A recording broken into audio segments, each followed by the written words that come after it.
Hello everyone, तो एक बार फिर से मैं आप सभी का स्वागत करती हूँ अपने यूट्यूब चैनल पर। तो आज के वीडियो में कुछ ऐसी बातें सामने आने वाली हैं जिससे ना आप थोड़ा सा अपना तर्क वितर्क कर सकते हैं। हो सकता है आज आपको मेरी एनर्जी थोड़ा सा लो लगे क्योंकि तबीयत थोड़ी सी है नासाज। उम्मीद करती हूँ कि आप इसी चीज़ से काम चला लेंगे। जो अभी जितनी आवाज़ मेरी आ रही है और जितनी एनर्जी है उससे काम चला लेंगे। एक दिन तो उम्मीद कर ही सकती हूँ, तबीयत ख़राब है थोड़ी सी। तो भाई जैसा कि आप सबको पता है कि पल पल बदलते रंग हमने देखे हैं न जाने कितने अनगिनत अपने इंडिपेंडेंट जज जी के संग। तो भाई आज एक सब्सक्राइबर ने मुझे एक कमेंट करा। मैंने एज यूजुअल वो कमेंट पढ़ा और उसके बाद फिर इधर उधर दिमाग लगाया। मैंने सोचा का इसमें कुछ तर्क है, तर्क संगत है।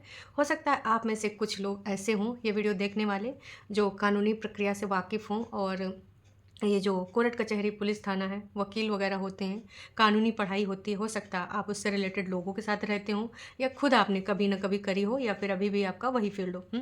तो इससे रिलेटेड इन्होंने कमेंट करा कि भाई अभी कुछ दिन पहले एक सेक्शन रद्द हुआ है 398 और एक 498। 498 में क्या होता है वो अभी मैं आपको आगे बताऊंगी। तो इसमें लिखा है कि जिसमें पत्नी द्वारा लगाए गए एलिगेशन साबित नहीं होते हैं, पत्नी को कोई भी मेंटेनेंस नहीं मिलेगा। इसलिए जिज्जी अब जिज्जा को नहीं छोड़ना चाहती है क्योंकि उसे अच्छे से पता है कि भाई साहब उसने जो भी एलिगेशंस लगाए हैं वो तो सबको पता है कि उसमें ना कोई तर्क नहीं है और वो कोई सच्चे वाले नहीं हैं। सबको पता है कि किस तरीके से इनको वहाँ पर एंटरटेन किया जाता था। भले ही कितनी बार भी कह दें कि हमसे एक्टिंग कराया जाता था, लेकिन वो भाई इनके चेहरे को अगर आप देखेंगे तो समझ में आ जाएगा। और रही बात प्रूफ की, तो अगर वो कोई प्रूफ दिखाना चाहता होगा तो किसी फेस रीडर को दिखाई देगा जिज्जी के वो वीडियोस, है ना। प्राइवेट तो सारे हैं ही हैं। तो जिज्जी ने कितनी एक्टिंग करी थी और कितना असलियत था सब कुछ पता चल जाएगा, है ना। तो जी फिर मैंने सोचा क्या वाकई में ऐसा हो सकता है। दाल में काला या काले में दाल। क्योंकि अभी ये जिज्जी जो एकदम से विगत 2.5 सालों से बिल्कुल हर वो चीज़ करने के लिए तैयार थी जिससे ना जिज्जा को तकलीफ़ हो, उसकी फैमिली को तकलीफ़ हो, जिससे उनका परिवार इनकी शर्तें मान ले। देखिए इतना सब कुछ जो भी हुआ है उसके पीछे बस एक ही कहानी थी कि इनकी शर्तों पे इनको ले जाना। शर्तें आप सबको पता है, वो दोहराने की कोई मतलब ही नहीं है यहाँ पर, है ना। तो वो सारी शर्तें अभी भी हैं, एज़ इट इज़ भी हैं या फिर बदल गई हैं क्योंकि जिज्जी ने अब बोल दिया अब हम 3 नहीं अब हम हैं 4। तो जी अब हम 4 हैं तो मतलब शर्त बदल चुकी है। मतलब अब जिज्जी को ऊपर कोई फ्लोर नहीं चाहिए और मम्मी जी और दूसरा बंदा जो है ना, वो सब साथ में रह सकते हैं और जो दूसरी लेडी है वो भी आ सकती है ना। क्योंकि भाई हम साथ हैं, इसका क्या मतलब है हम 3 नहीं हम 4 हैं। तो भाई इतना ज़्यादा हृदय परिवर्तन आज तक हम में से किसी ने नहीं देखा है। तो ये हृदय परिवर्तन बहुत लोगों को सोचने के लिए मजबूर कर रहा है। मतलब वीडियोज़ में भी नहीं देखा है। देखिए जो उनका वो वाला चैनल है वॉइस ओवर वाला, उसमें तो ऐसा होता ही है। वॉइस ओवर वाले चैनल में हमेशा गालियाँ ही मिलती हैं और वहाँ पर ऐसी ही भाषा का यूज़ किया जाता है। अच्छा आज एक चीज़ आपको बताते हैं। मेरे पास एक कमेंट आया था कि ये कहाँ से आई गई बिहारी ने, कहाँ कुछ बोलती, तेरी भाषा ही समझ में नहीं आती है, ऊपर से जाता है यूँ कर वो कर फलान कर ढमाक कर, अपना इधर देख उधर देख, ये सब फालतू में काहे इन्वॉल्वमेंट दिखा रही है।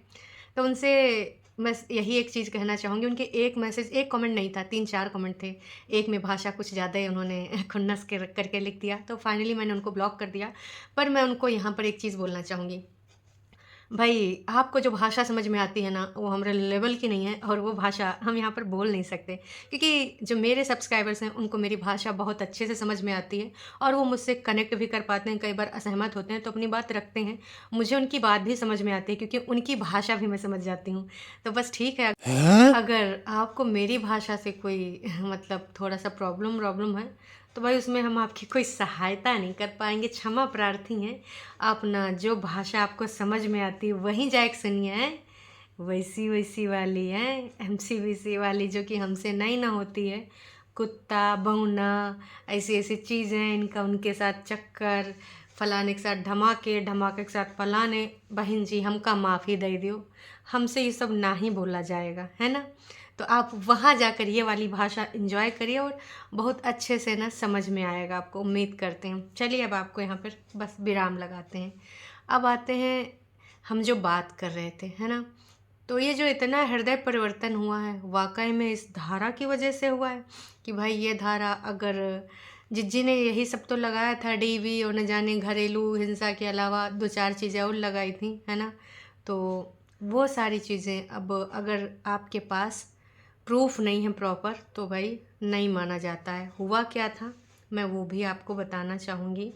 और ये रद्द हुआ था शायद सितंबर 2023 के आसपास, ये धारा जो रद्द की गई थी गवर्नमेंट के द्वारा, क्योंकि भाई गवर्नमेंट ने भी ये नोटिस करा कि इस प्रकार की यहाँ पर मैं आपको लगा दूंगी आप, ताकि यहाँ पर अच्छे से देख पाएँ, पढ़ पाएँ कि भाई ये सारी चीज़ें क्या हैं, है ना। तो भाई लिखा है, न्यायालय ने इस आरोप को आईपीसी की धारा 490A के संदर्भ में क्रूरता के लिए पूरी तरह अपर्याप्त पाया, अपर्याप्त बताया। क्यों? क्योंकि भाई साहब उसमें ऐसी ऐसी चीज़ें लिखवा दी जाती हैं, ऐसी ऐसी चीज़ों को अत्याचार बता दिया जाता है, जिनको सुन के ना जो जज होते हैं ना उनके भी सर चकरा जाते हैं कि अरे दैया यूँ भी इसमें आता है, तो हमको पता ही नहीं था भैया, है ना। तो भाई इसके अंतर्गत तमाम ऐसे केस पाए गए जिसमें ना जो पत्नी है वो पति को पीड़ित करने के लिए ये सारी धाराओं का यूज करती थी। तो इस प्रकार से अपीलें स्वीकार कर ली गई थी। अपीलकर्ताओं मतलब ससुराल वालों के खिलाफ आपराधिक शिकायत और कार्रवाई रद्द कर दी गई। तो जाहिर सी बात है, अगर इस तरीके की चीज़ें होंगी और बिना सिर पैर की चीज़ें आप शामिल कर दोगे, बाद में आप ना उसको यहाँ पर प्रूफ भी नहीं कर पाओगे। और गवर्नमेंट भी इन सब सारी चीज़ों पे, अगर उसने आपके देखिए उचित यूज के लिए कोई चीज़ें बनाई कि वाकई में अगर कोई इन सब चीज़ों से पीड़ित है तो उसका यूज़ करें, तो अगर उसका आप इस तरीके से यूज़ करते हैं तो जाहिर सी बात है भाई गवर्नमेंट भी इन सब चीज़ों को ना रद्द भी कर सकती है और न्यायिक प्रक्रिया को कभी भी चेंज किया जा सकता है। गवर्नमेंट उसमें कभी भी बदलाव ला सकती है, नई धारा बना सकती है, पुरानी धारा रद्द कर सकती है ना। तो भाई सुप्रीम कोर्ट ने गुरुवार को क्रूरता और उत्पीड़न के मामले में, ये छोटी सी इन्फॉर्मेशन है जो कि मैं आपके साथ शेयर करना चाहूँगी।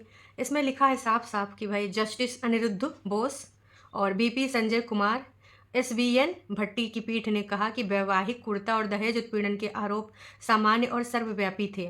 महिला स्पष्ट रूप से अपने ससुराल वालों के खिलाफ प्रतिशोध लेना चाहती थी और वह सारे आरोप इतने दूरगामी और असंभव थे कि कोई भी विवेकशील व्यक्ति यह निष्कर्ष नहीं निकाल सकता कि उनके खिलाफ आगे बढ़ाने के लिए पर्याप्त आधार है। मतलब भाई साहब बिना सिर पैर की बातें उन्होंने करी थी और काफ़ी समय पहले वो अलग हो चुकी थी।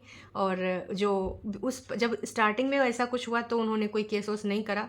कई साल बीत जाने बाद उनको एहसास हुआ कि मेरे साथ तो अत्याचार हुआ था, और कई साल बीत जाने के बाद फिर उन्होंने केस दर्ज कराया। इसमें भाई उन लोगों ने संज्ञान में ले लिया कि भाई अगर इनके साथ इशू हुआ था तो पहले क्यों नहीं बोला, और इतने सालों बाद इन्होंने ये क्यों लगाया, जबकि इतने सालों से पहले जब इनकी शादी हुई थी 2009 में अपने वैवाहिक जीवन से अलग हो गई थी और इन्होंने जो केस करा वो 2013 में करा।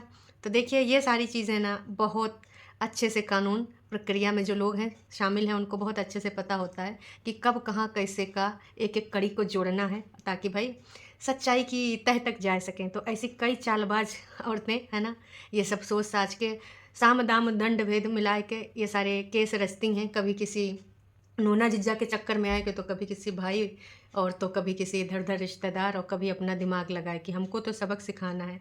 तो कुल मिलाए कि भाई तब ये ऐसे तमाम चीज़ों पे प्रकाश डाला गया, तमाम चीज़ों पे दिमाग दौड़ाया गया कि इस प्रकार से इस धारा का कितना ज़्यादा कितनी महिलाएं मिसयूज कर रही हैं सिर्फ और सिर्फ अपनी मनमानी करने के लिए, अपने ससुराल पक्ष वालों के लिए भाई नई नई मुसीबतें खड़ी कर दे रही हैं।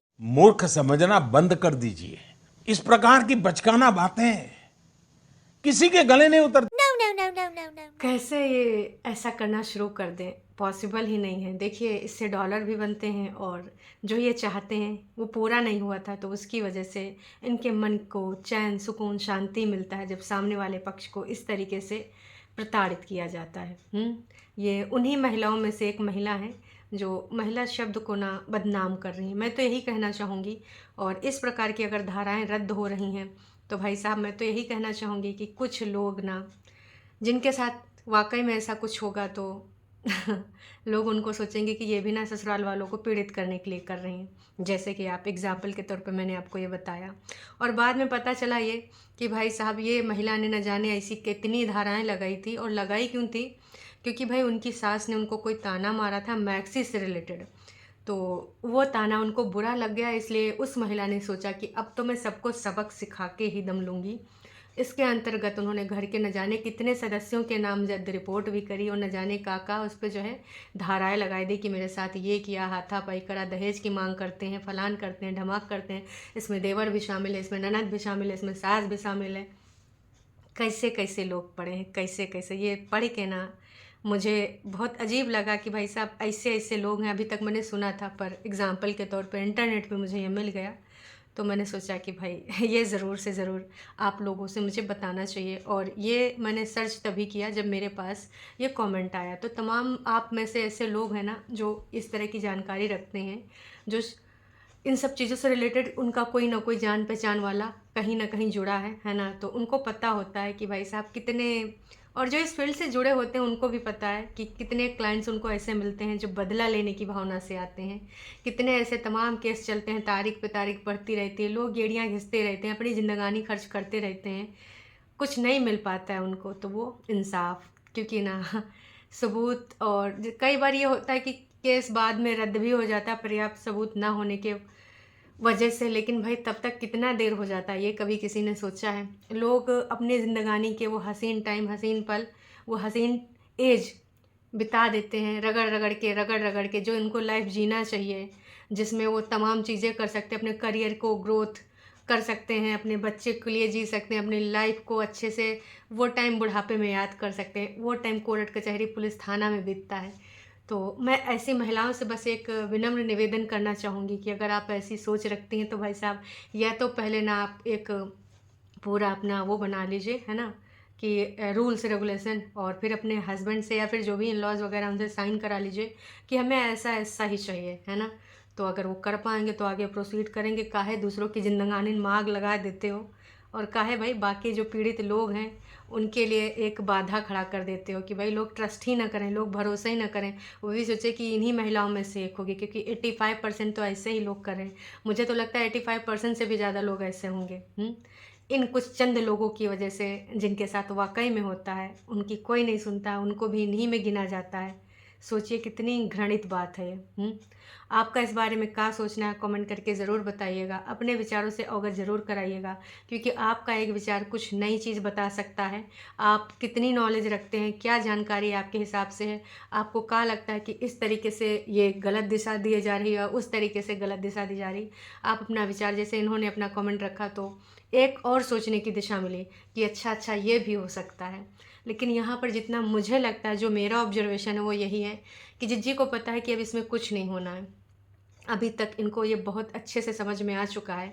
तो इनका जो मुझे लगता है एक सूत्री कार्यक्रम, वो है सिर्फ़ और सिर्फ डॉलर कमाना, और उस डॉलर से ना आगे अपना जीवन यापन करना। क्योंकि सच बात तो यही है कि जिसको प्यार होता है दर्शकों, जो घर बसाना चाहता है, तो सबसे पहले तो गंद वाले चैनल हटाता। और वाकई में अगर रिएक्शन देना है तो रिएक्शन दो, पर शब्दों का उचित चयन रखते, और जाके ये कोर्ट कचहरी पुलिस थाना वाले केस सारे वापस लेता। अगर कोई घर बसाना चाहता तो। और ये ऑन कैमरा जो इनका शुरू होता है रोज़ 30 और 35 मिनट का एपिसोड, सिर्फ और सिर्फ डॉलर बनाने के लिए, वो ऑन कैमरा ना हो के इनके घर परिवार के लोग साथ में जाए के वहाँ पर मिलते बैठते, अगर कोई रास्ता निकाल सकते तो मिल बैठ के निकालते, है ना कि यहाँ पर इसके साथ उसका है, उसके साथ उसका है, और उसके साथ कोई फ्यूचर नहीं है, दूर के ढोल सुहावने होते हैं। मम्मी जी आपको खुशी नहीं मिलेगी, सबसे ज़्यादा खुशी अभी हो, है ना, बाद में तुम खुश नहीं रहोगी। ये सारी चीज़ें ना जी नहीं तुम बोल रही होती, तरीका दूसरा होता। बच्चे को लेके अपने बड़े घर के जो भी तुम्हारे बड़े बुजुर्ग हैं वो जाके बातचीत करते। हमेशा यही होता है। अगर कोर्ट कचहरी पुलिस थाना हो ही गया था और तुम कह रही थी कि गलतियों से ही सबक मिलता है, तो सबक तो भाई सिर्फ और सिर्फ स्क्रिप्ट में ही है। और वाईटी पढ़ना सिर्फ डॉलर बनता है, कोई रिश्ता हल नहीं होता है। अगर कोई हल होता है या फिर किसी को अपनी गलती का रियलाइजेशन होता है तो कहाँ होता है? 4-5 लोग आते हैं, मिलते हैं, बैठते हैं और बातें करते हैं, और बड़े बुजुर्ग कुछ रूल्स रेगुलेशन बनाते हैं। यहाँ रोज़ स्क्रिप्ट नहीं पढ़ी जाती, रोज़ टोंटबाजी नहीं करी जाती है। और मैं तो आके ही रहूँगी। बड़े बुजुर्गों से निवेदन है, देख लें, सोच लें, समझ लें। कभी इससे पहले आपने इन बड़े बुजुर्गों की वैल्यू करी है? इन बड़े बुजुर्गों के बारे में तो आपने काका बुलवाया और अभी तक बुलवा रही हैं। आपको थोड़ी शर्म तो आती नहीं है कि यहाँ पर ऐसी मनगढ़ंत चीज़ें लेके आ जाती है? आप क्या सोच के बोलती हैं सारी चीज़ें? हो सके तो ज़रूर हमको बताइएगा। उधर भाई इनकी भाभी जी और भैया बिल्कुल शादी एंजॉय कर रहे हैं, बहुत ही अच्छी बात है। एकदम मस्त रौचक सारा प्रोग्राम उधर चल रहा है। हल्दी मेहंदी की डेकोरेशन भाई बग्गा बग्गी दोनों लिए गए थे, मेहंदी लगाई गई है। इधर ढेर सारी रील बनाई जा रही हैं, तो फुल्ली एंजॉयमेंट चल रहा है। कंटेंट कंटेंट कंटेंट, इधर ये सब ड्रामा चल रहा है, उधर वो सब बढ़िया। देखिए अच्छी चीज़ है, वो बंदी यहाँ रह के पगलाए गई थी, अब जाके उसके चेहरे पे थोड़ी सी रौनक आई है।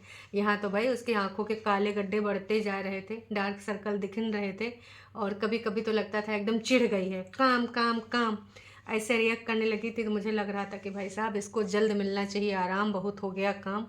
और जिस तरीके से ये लोग यहाँ पर उसके साथ व्यवहार कर ही रहे थे, अरे व्यवहार ही है, ऑन कैमरा ये बोलो, ऑन कैमरा ये विचार व्यक्त करो, ऑन कैमरा बॉन्ड दिखाओ। सबको पता है कि ये किस तरीके से का करवाया जा रहा था, और सबको ये भी पता है कि स्क्रिप्टिंग के अंतर्गत उसने का यहाँ पर परफॉर्मेंस दी है। क्योंकि जब वो नेचुरल बात करती है तो समझ में आता है, और किसी कार्यक्रम के मद्देनजर अगर उससे परफॉर्मेंस करवाई जाती है, अब भाई द्वारा कराई जाए, भाभी द्वारा मतलब भाई द्वारा कराई जाए, या मम्मी द्वारा, या फिर ननद द्वारा, पता चल ही जाता है। आप लोगों को भी तो पता चल ही गया होगा दर्शकों कि कब कहाँ कौन किससे परफॉर्मेंस करवा रहा था। आप इतने हम समझदार तो है हो, है ना। तो चलिए जी, अभी के लिए इतना ही। बड़कन्नी जी का राग अलाप आया है, लेकिन उसके बारे में अभी बात नहीं करेंगे, उसके बारे में करेंगे बाद में वार्तालाप। आपका इस बारे में क्या सोचना है, का इस धारा की वजह से हमारी जिज्जी पछड़ रही, या फिर डॉलर छापने का एक ही। देखिए होने को कुछ भी हो सकता है, क्योंकि हमारे जिज्जी को समझ पाना मुश्किल है, नामुमकिन है। बहुत ही चालाक चंट माइंड की जिज्जी है ना। कितने शातिर तरीके से खेल रही है गेम। भाई टरू वाले तमाम अभी भी ये सोचते हैं बेचारी कितनी मुक्त भोगी भुक्त भोगी है।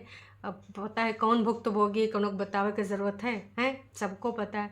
अगर नहीं पता है तो बस ये नास पेटे टरू वाले इनका है, लोटा लोग इनका इधर उधर जो लुढ़का करते हैं। चलिए जी, अभी के लिए इतना ही, फिर मिलेंगे एक नई अपडेट के साथ। Tata bye bye.